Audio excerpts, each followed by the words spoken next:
Hey everybody, the May 2023 Roundup is brought to you by Arcane Wonders and their new expansion, Furnace Interbellum. Now, if you're a longtime fan of the show, you know Furnace was a big hit with me and Jen. It was my number 2 highest ranked game of the year it came out, and this expansion delivers even more good stuff. First of all, it increases the player count to 5 for people who like such things, but I am much more interested in the new types of components, like these programmable bid chips, so you can keep pumping more and more coal into them. You can go higher than 9. You can bid 10, 11, 12 if you're really desperate for something. So these add a lot of variety. Also, the things you're bidding on, the cards that become your engine in the game, well, they've added a new concept, instant payouts as soon as you win them. That is very nice, a big shift from the original. And also more powerful cards that have really interesting interactions with your existing engine stuff. In the original game, all your engine cards were pretty much just good conversion. Now they can do a lot more stuff. And on top of that, probably the coolest thing are these manager tokens that you can win by bidding as well. And what these are basically workers that you can assign to your buildings during the production phase, and from round to round, assign them to different ones. These are huge game changers, and I love them. And if all that weren't enough, I said, hey, it goes up to 5 now. It also has hugely improved the solo game, because the solo game was fine in the original, but now you can go up against specific characters with different special case rules, so you get a different feel every time you play. When you're playing solo, you're playing against 2 of them. So there is a lot to recommend in Furnace Interbellum. And folks, we are now ready to go on with the show, and this month I've got a few games to talk about, but unfortunately most of the contributors are MIA. Shea went off to Japan, so we're not going to hear from him this episode. Kimberly just told me about an hour ago that her parents are visiting from out of town, so she doesn't have time to film her entry, but Ruel got me his, so you're going to be hearing from me and Ruel in this episode, and like always with these monthly roundups, we're giving you everything in countdown format, from our least favorite games to our most favorite games. But before we get to Ruel's and my countdown, let me at least tell you what Shea and Kimberly would have talked about if they were here, as well as Amy&Maggie, because there was some very cool new stuff that went on the channel. And by the way, links for all these things are down in the show notes. So for starters, Shea, where are we? Yes, here we go. Shea was very, very brave and did a run through for the new Alien Invasion expansion for On Mars, taking what might arguably be Vita Lasarda's heaviest game to date and making it even bigger and more complex, adding one versus all gameplay, or what was really interesting to me, cooperative gameplay, which is what Shea demonstrated in this big epic run through. I think maybe that's why we're not hearing from him. Maybe he hasn't recovered yet, because this was a beast to cover, but as always, Shea did a fantastic job. Also, he did a sponsored preview for Sigil, and this is a game that I think is still crowdfunding. It's still got a few days left on its campaign, and if you want the elevator pitch of this, after watching Shea's video, I would call this basically what happens if you cross Go with Magic the Gathering. You know, that simple, clean, elegant, classic feel of area control with player powers and all kinds of cool fantasy stuff. It was very, very neat. You can check out his video down below, and like I said, it's still fundraising even as we speak. So that's what Shea had on the channel. Kimberly brought us the deluxe new version of Teotihuacan, which, oh my gosh, the game looks prettier. It's a collection. It's like a big box collection of all the stuff that has come before. And I'm not going to go too deep into it, because Kimberly said she promises she'll be back in the next monthly roundup and she'll tell you her final thoughts on it. But that wasn't all she covered. I was very, very excited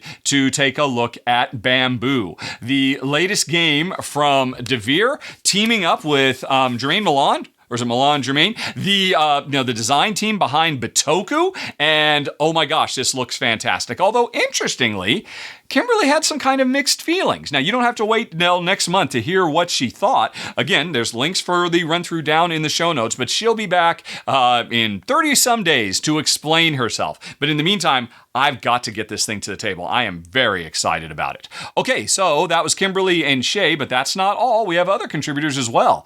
Amy and Maggie of Thinker Themer, you got a double feature this month from them, which is pretty rare. First of all, they brought us Creature Comforts, which is something people have been asking for me to get on the channel forever because it's such a sweet, charming, and clever, not quite gateway, I'm going to say it's a gateway plus worker placement game.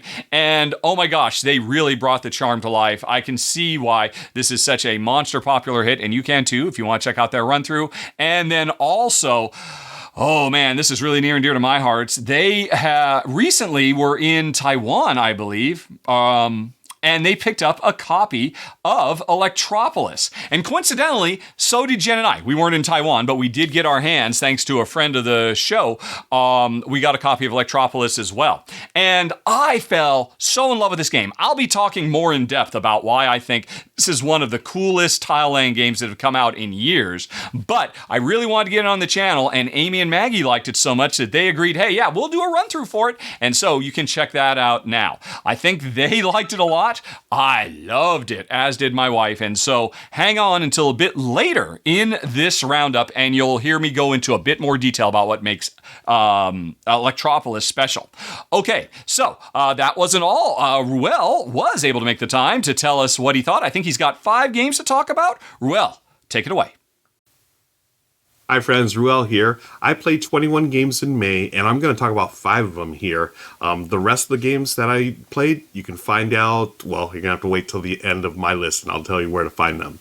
Okay, number 5 is Ninth Circle. I played that here on the channel, did a run through, and it was a lot of fun. This is a game that has a really cool mix of mechanisms. It's hidden movement, action selection, simultaneous action selection, and also area control. It's got all that mixed up in one. You are in hell and trying to, send your minions out to satisfy the big demon person thing or whatever. But it's cool because it's got a lot of meta, this game, right? So you're really getting into the heads of your opponents. I played a 2-player game, and the 2-player option or the 2-player variant has something where you're taking extra pieces out and using those to block your opponent or mess with them. I like that a lot. And, when Michelle and I were running through it off camera, it was a lot of, hey, I know what you're going to do, you know what I'm going to do, but I know you're going to do that. And so it's a lot of that, trying to outthink your opponent, which is a lot of fun. And then the different abilities that triggers, so you can, you set yourself up going around that circle, using the different abilities to move pieces, gain pieces, destroy pieces, and whatnot. Really fun mix, and that was Ninth Circle. Coming at number 4 is another one I did for the channel, Camel Up, the card game. I've got to admit, I was surprised by this. When I opened it up, it was a bunch of cards, which I expected, but then they still had those classic camels from the original game. So the little plastic camels that jump around or move around the track on the original, they're still there. And I didn't expect that, and I was really happy because this takes the core concept of Camel Up, which is a race game. It's a gambling game, and it just distills it down to the card play. But what it does is it replaces the dice with cards. So instead of just rolling dice, you actually have a little more control here. You're playing cards, trying to maneuver the camels that you want to win, and you can place bets. So it's still like this, the original game, but it really does a nice job of getting rid of that luck factor, which me personally, I don't mind. I mean, I love shaking up that pyramid and throwing those dice, but I get how, people might be drawn to this one a little more. So if you like Camel Up, give this one a shot. That's Camel Up, the card game. Coming up, number 3 on my list is Starry Night Sky. This is a new game from Emma Larkins. If that name sounds familiar, she is the designer of Abandon All Artichokes, which is a wonderful gateway game. And this one, Starry Night Sky, falls into that line as well. I was just thinking about how we just did the list of, the Spiel des Jahres winners we would have picked for the last 5 years. I wouldn't be surprised if this, was nominated. This is a wonderful gateway style game. You are of amateur astronomers looking through your telescopes up at the starry night sky, and there's all these constellations. You're trying to, see all of them, and it does that through this really cool mix of, building a route, and you're basically, placing stars onto each constellation. And when you place the right stars, there's 3 different colors. When you place the right combination for the different constellations, you have completed it or you've seen it, and then that allows you to, skip over that one and go to another one. So you're going to eventually, by the end of the game, you're going to be doing these really cool long routes. Almost, I would like to say Ticket to Ride-ish almost, but what's really neat about this, what I really appreciate, it has a lot of positive feedback. So a lot of things you're doing get you points. And I think for new gamers, it's really satisfying. And, for me, this grizzled old gamer, it was satisfying for me. Like, I place my telescope out there, I move, I get stars for discovering new constellations, or I get points, and then I get points for completing some of my in-game goals. And also at the very end, you have secret missions, so you're gonna get points for that too. Very positive and just a really enjoyable experience. Definitely recommend it for a gateway style game. That's Starry Night Sky. Number 2 on my list. Wow, Nimalia it's been a huge hit in my household and with my circle of friends here. I actually saw this game last year at PAX Unplugged. They had a really quick 2-minute demo from Lucky Duck Games, and I just knew immediately that this was going to be a hit. And sure enough, I got it maybe almost like 2 weeks ago. Immediately tore it open, reread the rules, and bang, it was at the table. It's been at the table over a dozen times already at 2, 3, and 4 players. I love it. It's a mix of card drafting, tile laying, card laying, right? Sort of like Sparlopolis. And then it's got this really cool way of scoring, somewhat like cartographers. So you're going to have these 4 different goals that are going to score at different points in the game. Like in the first round, you can score A and B. Second round, B and C, and so forth. It plays over 5 rounds, and then the final 2 rounds, you can score 3 of those goals. And these are things that, each card has a terrain and an animal. You're laying them down. You have to cover at least 1 square on each card, and then you're going to build your reserve of animals, right? So, pandas and gorillas and otters and so forth, and giraffes. So you score based on the different animals that you have on there, but also the different terrains. So there's a very big spatial element to this game. And what's brilliant are those scoring cards. There's so many different ways to score, and then just the way it's set up with the scoring, you're going to score different things every round. Oh my gosh, I love it. It's a game that takes only about 20 minutes, and it's super easy to teach, and every single game I've had has been a wonderful experience. I love it. It's been a big hit. That's Nimalia. Finally, number 1 for me this month, another new game that I think it's out for pre-order now. At the time of this video, it may just be coming out to retail. It's Books of Time from Board and Dice. Oh, Chef's Kiss. Michelle and I really enjoyed this one. We actually live streamed on my channel for Tabletop Live Network, and I'm a book nerd, so any game that incorporates books into it, always gets I always get, a little more interested in it. But this one, you are literally building a book. They give you these little mini binders with a back cover and a front cover, and the game is all about drafting cards into your book, and those cards have actions on them. So it's really like a tableau builder, but the tableau is in your hands in that book. So as you acquire books or pages to your book, you do the actions, turn the page, so that you have new actions on the next set of pages. And as you're bringing in books, or pages to you have 3 different books. Each one's like a different category. You're going to bring those in different pages, and the different pages have symbols on them. So oh my gosh, it's set collection, tableau building, and just one of the most unique blend of mechanism and theme. Actually, I shouldn't say unique blend, but it's just a perfect blend of mechanism and theme. It is, hey, we are writing history here, and we're making history by writing books, and we are physically putting pages into books. I love it, and I just think it's a really unique take on tableau building, which I think a bunch of us out there really enjoy. I would call this probably like a Gateway Plus game. And I love what Board and Dice has done with this. I can't wait to play it again. Solo. There's a solo variant. I'm just started reading the rules, so I'm going to get that to the table real soon. Okay, Now, that's the 5 I played that I want to talk about. I've got 16 more to talk about, folks, and you can see the rest of my list live on Twitch on my channel Monday, and you can click the show notes below for the link, and then I export it up to my YouTube channel afterwards if you can't watch it live. But anyways, that's it for me. Have a wonderful month, and happy gaming, everybody. Bye. And okay, folks, let's not dilly-dally anymore. I've got a countdown of 11 games that Jen and I played in the month of April. And let's jump in, starting with number 11 on the list, Vivarium, which is a game where scientists maneuver to be the one with the most incredible discoveries. Here's the situation. It turns out there's this mysterious lost world that humanity has discovered, full of creatures the likes of which we've never seen before, and so scientists from around the world race to this new land to catalog and discover all the flora and fauna and score lots of points, as one does. But what this game is really at its heart is a card drafting, set collection-y type game, where there is a grid of cards in the center of the table, a 4x4 grid, and everybody has 2 dominoes, literal physical dominoes, that nice heavy bakelite feel. And then there's another domino in the center of the board. And on your turn, you swap one of your 2 dominoes with that one that's in the center, thereby making that domino available to your opponents in the next turn. But now you've got a new pair of dominoes, and you use them to do coordinates. Choose a row, choose a column based on the 2 dominoes you have, and that's the card you grab.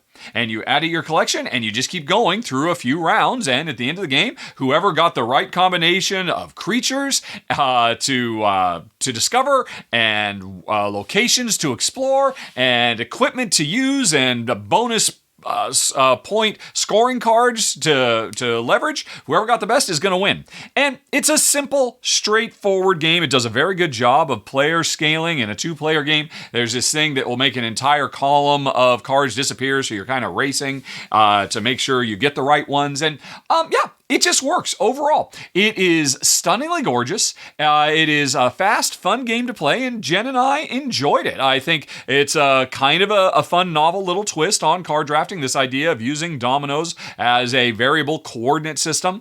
I liked everything about it, except for the fact that it is a very, very lightweight game. I mean, this is totally a gateway, and I don't know that it's one that Jen and I would want to come back to over and over again because we're looking for heavier stuff. But I could totally see this working great to play with my in-laws or people I'm trying to convert to the hobby, because it's simple, it's easy to teach, it's fun, fast, it's a nice little filler length game, and it comes in at number 11 on the list, Vivarium.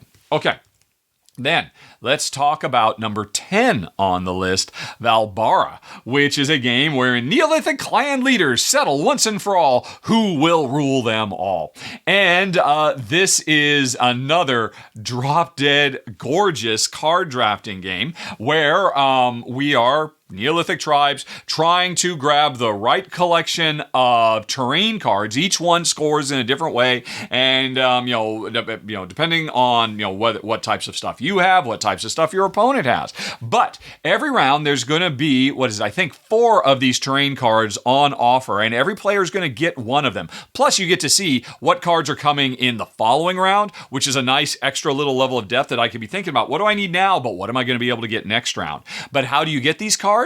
That's where the real gameplay comes in, because everybody has a deck of, if I recall correctly, 12 cards, and each card, and you have a hand, it's drawn randomly from this deck, so you know what cards everybody has, but you don't know what's in their hand. And each one of these cards has a special power, and it has an initiative value. And the higher the number, the slower you're going to go, but the more powerful your ability is going to be. And so, on your turn, you're looking at these cards and, hey, I could play this one that's really fast. And it's all about looking around the table and see, has anybody played their 3 yet? Oh my gosh, all the 4s are already out. So I know if I play this 3, I'm guaranteed to get first dibs. Do I care about the cards that are on there right now? Well, not necessarily. But what if I play the card that lets me actually swap cards from the future row into the current row? It's a fun game, and I think you wouldn't be too far off to draw comparisons to that old classic Citadels. But this game is so much more enjoyable than that, largely because this isn't a game where you're constantly screwing each other over and beating each other up and stealing things. You're just trying to outplay your opponent by figuring out what is it likely that they're going to do and how are my cards going to play out once everybody picks and reveals simultaneously. It's fun, it's fast. Jen and I both thought it was very, very clever, and honestly, my only problem with it is this is a game that is going to sing at a higher player count. Because several of the powers really come into their own when, there are 3 people who might have already done this or that or the other thing. When there's only one other player, several of the powers become a little bit less exciting because there's less, variable stuff getting, thrown into the soup. So, if I were regularly playing 4-player games, I would totally keep this as a wonderful, fast-playing game, for gamers. This could work as a gateway, but there are so many powers. Each one of these cards is unique. And it really is. Smart play is all about keeping track of what everybody's done and what everybody hasn't done, as well as all the different types of terrain, which score uniquely too. So, this is a nice filler weight game for gamers, I would say, that just works wonderfully. As a 2-player game, it worked okay. And we kind of found ourselves wishing we had 2 more people to share it with. So that's why for us, it comes in at number 10 on the list. But at a higher player count game, I would have ranked this much higher, Vaalbara. Okay, then let's go on to number 9 on the list, Evolution: Another World, which was a sponsored preview and that I covered for its Kickstarter campaign. And this is the latest iteration, and as far as I'm concerned, probably the greatest iteration on the Evolution series of card games that have been with us now for over a decade, I think. I've played all the different offshoots. I thought they all did cool, interesting things, but this one is basically set on an alien planet, and it fundamentally changes the core idea of what Evolution has always been, which is a dog-eat-dog, evolve your creatures to stay alive or eat your opponent's creatures to score as many points as possible. This game isn't about scoring points, it's a race, because on this alien planet, the alien creatures that we're trying to evolve are immortal and are trying to ascend to a higher plane of being, which makes them much more mercurial than previous games, because you can gain and lose traits. And interestingly, even though, like every Evolution game that's ever come out, this one features a healthy dollop of my creatures attacking your creatures trying to build defenses or counterattacking and all that, and that's generally something Jen and I don't go for. Here, the gameplay is so great. Evolution has always been great, but here, because of the ephemeral nature of our creatures, it never really feels quite so aggressive as it has in previous Evolutions. So, if I were to ever play a copy of Evolution and I was gonna, double down on the dog-eat-dog, watch out, my creatures are coming for yours, this would be the one I'd want to play because it just works, I think, so much more. Not quite Care Bear friendly, but it's as closest to Care Bear friendly that Evolution has ever been. Plus, it has a really fun solo mode that I enjoyed quite a bit. So, anyway, it's still the fact that it is, still a kind of in-your-face game that brings it down a little bit and ends up at number 9 of the month, Evolution: Another World. Okay, then let's go on to number 8 on the list, Timelancers, which was another sponsored preview I did for a game that's going to be crowdfunding very soon. Now, this is a time travel game, and I'm always intrigued by trying to bring time travel in a meaningful way into board games, and sometimes they do, sometimes they don't. This one, I think, does some very, very cool stuff. But even if it wasn't time travel, I'd be intrigued by it because the core idea of this game is on your turn, you get 3 actions, and you spend those actions moving from one tile to another in the city in the future that we are, the Blade Runner, cyberpunky type future that we're all moving around. Every one of the tiles that is represented by this future city gives you a different action, mostly gathering resources you need for your time travel missions. One of the tiles lets you, instead of moving around from tile to tile to tile, lets you move on to your time machine, which is a whole bunch of extra spots you can activate that let you travel back in time to, the game comes with dozens and dozens and dozens of big moments in human history, broken down into cultural ones, societal ones, technological ones. And the thing is, we are going back in time either to witness these events or change the events, because everybody has a collection of objectives. I need to change 2 scientific events, or I need to witness 3 cultural events, or whatever it might be. And everybody can see what everybody's trying to do. But here's what's interesting. When you go back in time and you change an event in the past, let's say it's a science event, that ripples forward in time. And every location in the future city that we're using that was science-based, we literally flip the tiles upside down and we change the board that we're playing on.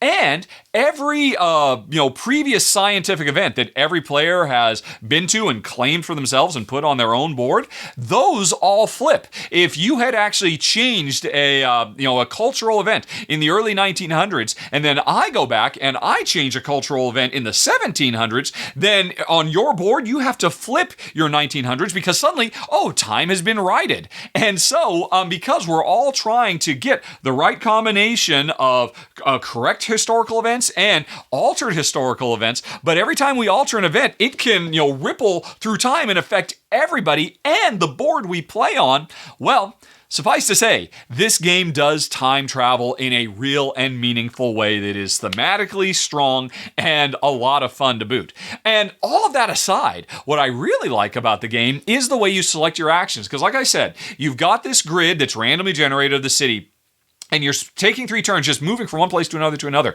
It's kind of like a slow-moving worker placement game where I have one worker and I always have to do a worker action adjacent to a previous one. Now, this is related to a game I covered many, many years ago called Colonists, which I absolutely adored. And I haven't really seen very many games do this kind of thing, but it works wonderfully here, especially because there are future cops that are kind of blocking us and we have to try and find ways around them. But the nice thing is, a lesser game would have just had those future cops. Hey, at the beginning of a round, you draw a card, you find out where the cops are, and maybe it messes you up. But here in this game, it's very smart, the design, because I know where the cops are now, and I can see where they're going next round. So the game, that's just one example of how the game is smartly designed to give you lots to noodle on and think about and strategize for. And I think that really elevates the design. Now, at its heart, this is still a fairly lightweight game. This is almost a gateway game. In fact, if you have a gamer geek and you've got a bunch of gateway players who like time travel or who like, Blade Runner-y type future stuff, this is going to work great because it's easy to teach. It's very simple. The actions you're actually doing, this would be my one complaint. I would love to see an expansion for this game that replaces some of the really simple actions you do in the city that is constantly changing because of time ripples into more complex combo-laden turns. But even still, Jen and I were both very impressed by it. We enjoyed it on a lot of levels, thematic and mechanical. And if it were a little bit heavier, I think it would rank quite a bit higher. But if you're looking for a kind of not a gateway, but a next step game that does time travel right, you might want to check out Timelancers, and my run through for that will be going up in the next couple of weeks, so you can check it out for yourself. It's really sharp stuff. Okay, then let's move on to number 7 on the list, Hidden Ark. And this is another sponsored preview for a game that's crowdfunding right now. And I love the story that's being told in this game that you can either play competitively or cooperatively or solo.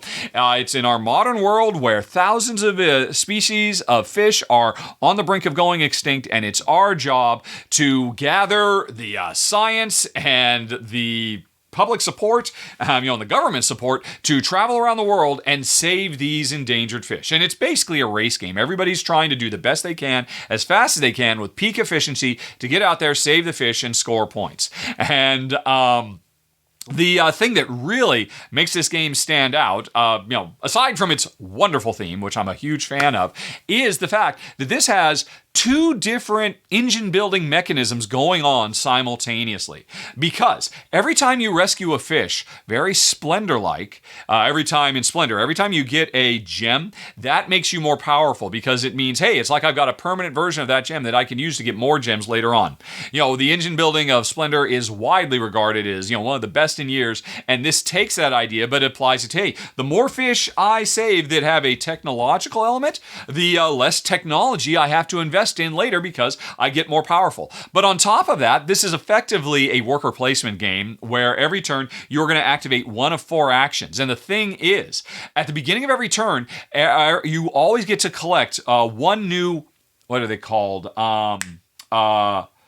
Opportunity tiles. There's 5 of them to choose from. You choose one. Some of them just give you instant resources you need. Some of them give you bonus actions you can take on your turn. But the most important ones are the upgrades, because you can upgrade the 4 core actions, whether it's research, or you can upgrade the ability to upgrade. You can upgrade the ability to build infrastructure. You can upgrade the ability to move and save the fish, which means as you install these upgrade tiles, every time you do a given action, it's more powerful. And the more you upgrade, the more powerful you get. So the thing that really makes this game special is you've got 2 simultaneous parallel upgradable engines that really, the game starts out fast, but it just zooms at high speed the longer it goes. And it was a blast. Jen and I really appreciated the message of the game and the gameplay of the game too. The best way to play is competitive. The co-op works. The solo, I think, needs a little bit of fine tuning. And I've talked to the developer. They are still making some more tweaks and whatnot here and there. But you can go check out the Kickstarter page to learn more about it. Suffice to say, we had a very, very good time with number 7 on the list, Hidden Ark. Okay. Then let's go on to number 6, Amsterdam. This is the latest from Stefan Feld. This is basically Macau 2, the sequel to Macau, where you take the same basic, what was used to be called, I think, the compass rose, and now it's like the action wheel or something like that. The action has been moved from Macau into Amsterdam, but it's still the same core idea that on your turn, there's a bunch of dice rolled that have a color and a number. You're going to pick 2 of them, and that means if you pick a purple 4, you are 4 rounds from now going to get those 4 purple action cubes that will let you do actions that require purple cubes, or any cube of your choice. And so after you roll the dice, you're like, oh, there's some low value dice and some high value dice. Those low value dice means you'll get those actions now or next turn very, very quickly. But you won't get very many of them. If you pick an orange 2, hey, yeah, next round you're going to get a couple of orange cubes. So that'll be good for next round. But if instead you pick the brown 6, it won't be till halfway through the game that supply of 6 brown cubes shows up. So you'll have an amazing turn later, but you have to be...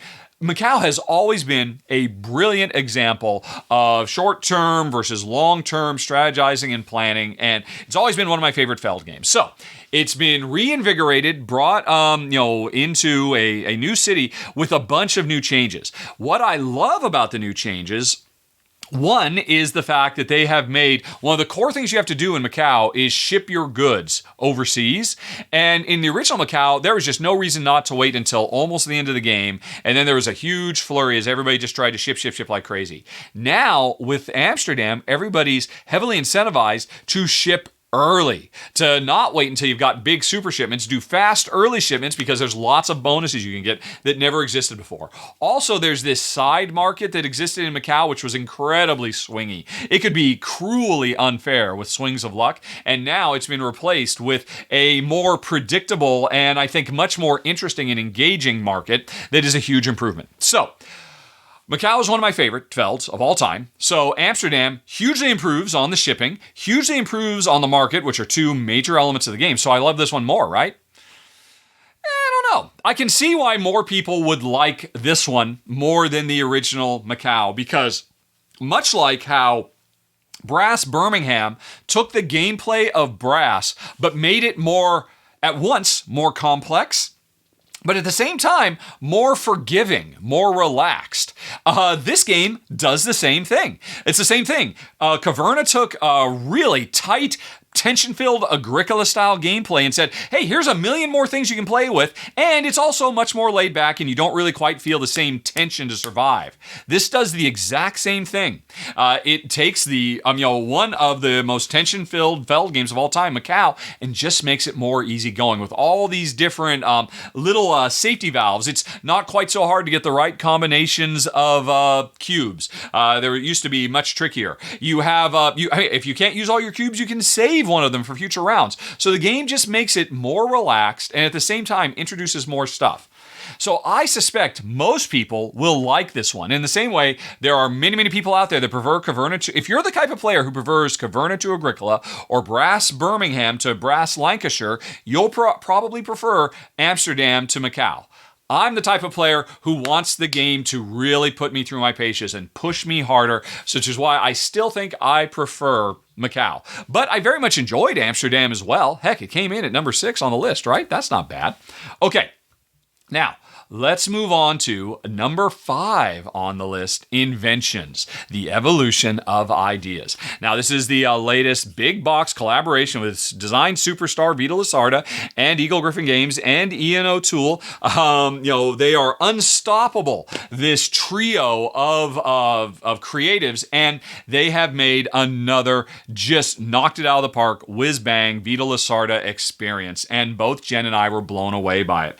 This is basically Vito Lasarda's version of a Civilization game, but instead of focusing on the 4Xedness of it, the expansion, the exploitation, the extermination, this game ignores all of that stuff and instead focuses on our growth as a species through the introduction and evolution of ideas that become inventions, hence the title of the game.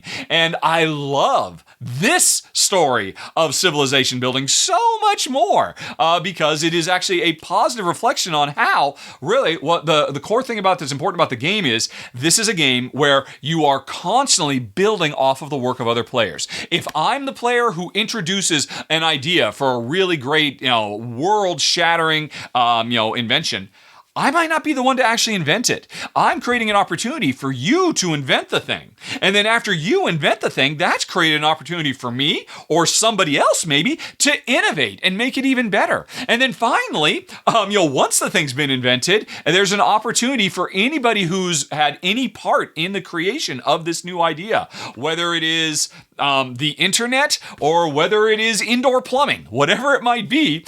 There's a fourth step, which is share this technology with the rest of the world. And so you can see why I would love this kind of storytelling where players, even though we're competing to have the greatest society in history, we are constantly kind of working together and sharing in the rewards of the betterment of mankind. So yes, I love the thematic story that's being told, and like any great Vito Lasarda big heavy game, I love how theme is what drives all the mechanisms. And the mechanisms themselves, as any great Vito Lasarda game shows, are really simple. And if you pay attention to the theme, even though this is a big complex game, you will, the theme will pull you through because nobody does it better, bringing theme to life, in all its permutations. Now, the gameplay itself, this is a worker placement game with some very nice twists on worker placement blocking that also introduces the idea that, hey, if players kind of communally do the same thing, that benefits each other and all that kind of stuff. Players don't block you, you end up blocking yourself in the worker placement section. Also, interestingly, I'm not sure, is this the first time Vito Lasarda has ever really delved deep into area majority stuff? Because there's a portion of that as well, as we're getting more of our people out into the different regions of the world to introduce new ideas in North America or Asia or wherever it might be. So, everything about this game is great. I think one thing people will want to know is, right, I've played the Lasarda games. Where does this rank? For me, this is getting into the heavier stuff. This is heavier than his most recent game, Weather Machine. This is getting close to On Mars and Lisboa territory. Maybe not quite as heavy as those, but really close to those. So this is on the upper end of the depth and complexity scale of a Vito Lasarda game, if that's the type of thing you're looking for. If you're looking for the lower end, well, this one's going to put you through your paces because there is so much going on here. Now, this was a sponsored preview I filmed. I'm going to be having it up in time for the launch of the game, and I think at the end of the day, the reason it comes in at number 5 for us is I could have done with it just being just a tiny bit lighter, a tiny bit closer to Weather Machine, but there's no doubt about it. Both Jen and I were really, really impressed. And here's my secret hopeful wish. In the same way the Vito Lasarda has in years recently revisited CO2 and On Mars and introduced co-op modes, man, I would love to see a co-op mode for this. Oh my gosh, that would be amazing. But even without that, as a competitive game, there's no surprise. It's another Vito Lasarda, Ian O'Toole, Eagle Gryphon joint. It is freaking amazing. It's at the heavy end of what Euroing can be, and if that's what you're looking for, you will not be disappointed with number 5 of the month, Inventions, the evolution of ideas. Alrighty, now let's move on to number 4. It's a Wonderful World, the Leisure and Decadence expansion, which is very, very cool. Basically, It's a Wonderful World, for folks who don't know, is one of the greatest card drafting, engine building games the industry has ever seen. So satisfying to pick the right card for you, build up your civilization, and just make your engine stronger and stronger and stronger as you play through a very quick-paced 4-round game. Although each round has, I think, is it 6 rounds of card drafting or something like that? It's a Wonderful World. I've covered it in the past. You can go watch my original run-through to see just how great it is. So the real question is, what does Leisure and Decadence add? Well, first of all, it adds a story campaign, which I love. I think it's like you will play through 5 of 6 chapters. There's a little bit of branching depending on, the kinds of choices you make and how the world evolves towards leisure or towards decadence, and how you personally, from game to game, evolve towards leisure or towards decadence. But, like any great expansion, it adds several new things. The big one is a new cube, a purple cube that represents culture, which adds to technology and wealth and raw resources and energy, which were the building resources. Those were the 4 resources of the game. Now there's a 5th resource called culture, where instead of trying to get generals and entrepreneurs on your side, you're trying to get celebrities on your side. And again, because it's all about culture and there's kind of like an air of celebrity to the game, that can really lead you towards a leisure, make life better for your people so they can be more leisurely, or make it better for them by being more decadent.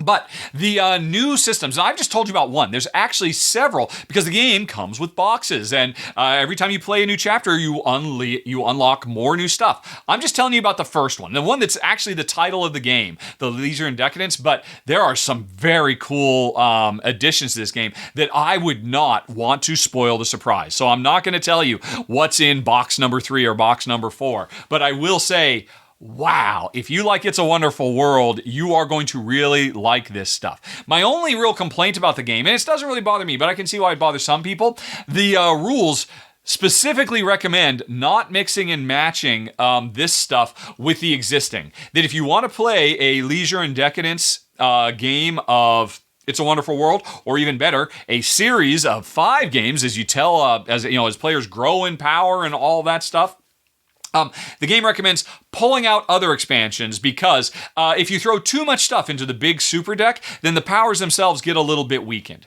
That's kind of unfortunate, mostly because it means, hey, if I want to play Leisure and Decadence, I got to pull the other expansion stuff out. And then after I'm done with Leisure and Decadence, if I want to play one of the other expansions, I got to pull Leisure and Decadence out.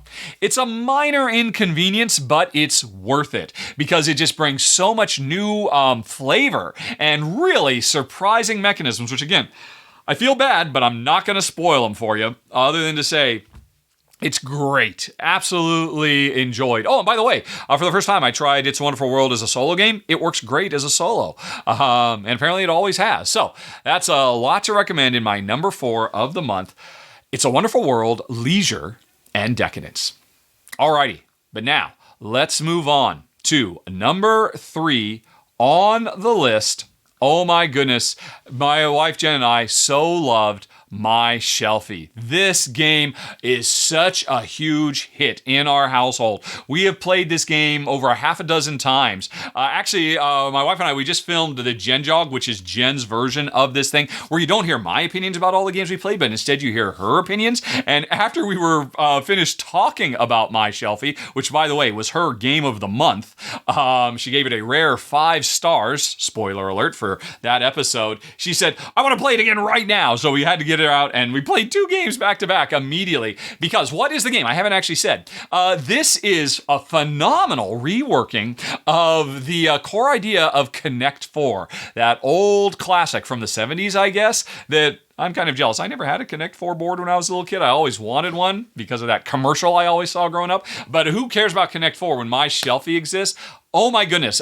In this game, unlike regular Connect 4 or the Connect 4 inspired game that came out was it a couple of years ago for there's another one. This is the second modern gamer version of Connect 4. The beautiful thing about this is we're not competing on one board, trying to one up each other and do kind of vertical stacking area control. Instead, everybody has their own grid that we're drafting tiles, dropping them in, and trying to make the best bookshelf full of board games and books and trophies and pictures and cats. For some reason, lots of cats like to hang out on this shelf.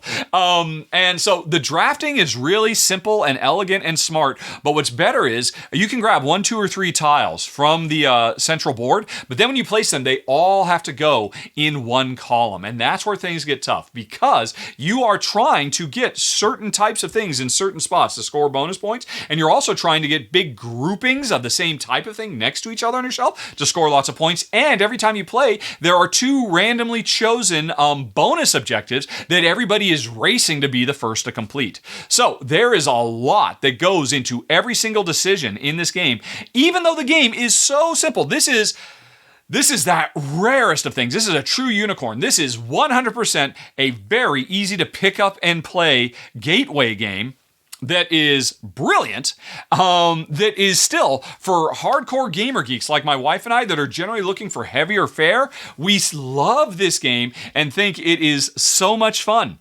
That makes it super duper special. A gateway game that works for all player levels is rarer than hen's teeth. And so the gimmick of Connect 4 turned into a modern game is great. The drafting is fantastic. The multiple objectives that really make the game feel unique every time you play. Everything about this game is stellar. That's why it's my wife's game of the month, and it comes in for me at number 3, my Shelfie. Wow. Well, if that's so good, what beats it? What's number 2 on the list? Nimalia, which just came out of nowhere. I didn't know much about this game. It showed up in the mail, and I figured, this is a card drafting game, using the mechanisms of Sushi Go or Seven. Seven Wonders, that kind of thing where, hey, I've got some cards, I'm going to keep one for myself, hand the rest to my neighbors, and I know I'll end up getting one of those back. And once you get the card, the game comes to life because one of my favorite mechanisms that's really started to explode in recent years is the idea of a card with a grid of icons on it. And when I play a card, I add it to my ever-expanding pile of cards, covering up some icons, leaving other icons exposed, trying to get groupings of things. And this still, as far as I know, does not have an official term, but we're getting enough of these games that Board Game Geek needs to come up with a term for this. I like to call it kind of card patchwork, or I guess you can kind of call it melding, but it's not really melding. It's its own thing. And I have loved almost every single game I have ever played that uses this mechanism, going all the way back to, Hanging Gardens? And, but I think this is one of the best implementations of this mechanism I've ever seen. In part because it borrows the scoring mechanism from one of the all-time modern greats, Tile Layers, Isle of Skye, because every time you play, there's going to be 4 objectives, and these objectives are going to be scored at the end of rounds, but every round you're going to score 2, sometimes 3 objectives, and those objectives will be scored multiple times. Hey, this one's going to be scored on the first round, the third round, the fourth round. This one's going to be scored on the third round and the fourth round. This one's going to be scored only in round 4 and round 2. And so you're constantly, because of these shifting objectives that you're trying to aim for, you are constantly radically redesigning this layout. You're trying to make an animal reserve for all the cute little animals, and every time you play, hey, sometimes animals are more valuable than others. Sometimes you're trying to get certain combinations of terrain next to each other, or different types of animals paired together on the layout. It is so freaking good.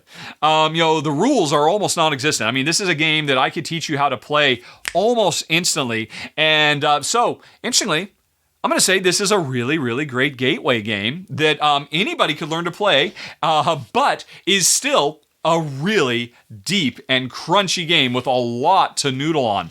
It is freaking phenomenal. It is so rare to find these gateway games that work well for intro newbie players, that you can bring them in and yet will continue to be compelling and deep and interesting the more you play, because of the wonderful implementation of drafting and card stacking and variable objectives. I love everything about it. It comes in at number 2 of the month, Nimalia.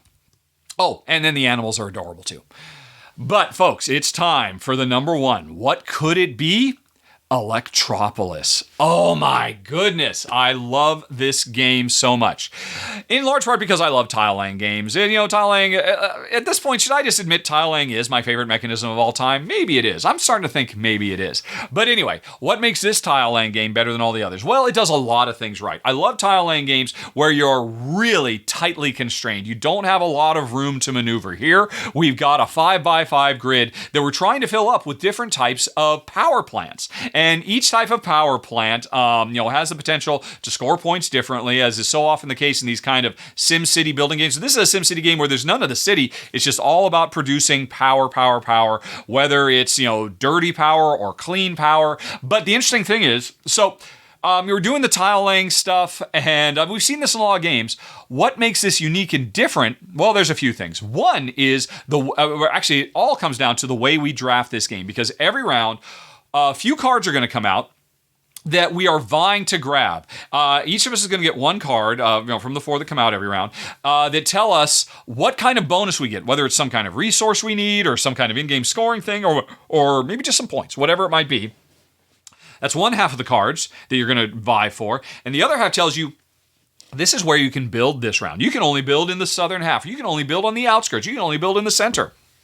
And so, I'm going to grab one of these cards. It's going to say what I can do and what kind of bonus I get.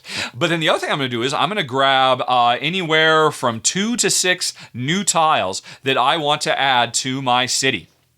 And these tiles are either the power plants we need, or they are the fuel to run the power plants. So you've got two different things you're trying to chase after. But the interesting thing is, this game comes with a King Domino style turn order system, where if on the previous round you had chosen a weaker action, hey, I'm going to pick up fewer cards, I'm going to get fewer tiles, I'm going to get last dibs on the card that I actually want, et cetera. That means I'm going to go first this round. It works wonderfully in King Domino. It's one of the greatest turn order mechanisms that has ever been designed for board games, and it works great here. So you've always got that concern. Hey, I want all these things, but I also want to ensure I go first, because I am of the 4 cards that came out, there's only one that's good for me. The other 3 are terrible. So I have that tough choice of, okay, if I say I'm only going to grab 3 tiles this turn, will I get to go first? Because nobody would want to get 2 tiles, and then I'll get first dibs on the card I need, or and then like somebody, okay, I'll go for it, and then somebody says I'm going to take 2 tiles. Like, no, the card I wanted. So the tension here is so incredibly palpable. But then actually grabbing tiles. Remember, you can grab anywhere from 2 to 6 tiles, and the tiles are placed out in this circle. And whoever grabs tiles first, takes a bunch of adjacent tiles from the circle. And what happens is that collapses the circle. You might want 2 tiles that are on opposite ends of the circle. And there's no way, because they're not next to each other, you can't grab them. But if you choose to go later in turn order and give up your shot at, getting maybe what you want, other players might take things that bring the 2 things you want closer together, and then you can get them as a pair grouping. That's brilliant too. Everything about this game is so smart. It came out in 2019, and it was a Taiwanese game, and as far as I know, it's still largely only available directly from the Taiwanese publisher, Homo Sapien Labs. And, that's a real shame, because this game should be available world frickin' wide. If you love tile laying games that have a lot of really crunchy, tension-filled decisions, and a really fresh approach to the genre of tile drafting and tile laying, you owe it to yourself. Well, you owe it to yourself to go watch Amy and Maggie do a phenomenal run-through and show just how much fun this game is. It's my number 1 of the month. It is Electropolis. Phew. Okay, folks. And that was it, folks. Those are some very, very fun games. Hopefully you enjoyed the video. And before we go, as always, I have to give a big, big thank you to all of these folks right here, or right there, somewhere on this side of the screen, who are zipping by. These are the folks who help keep Rahdo running, either by backing the show on Patreon, over on YouTube as members, or on Twitch. And again, oh man, couldn't do it without you folks.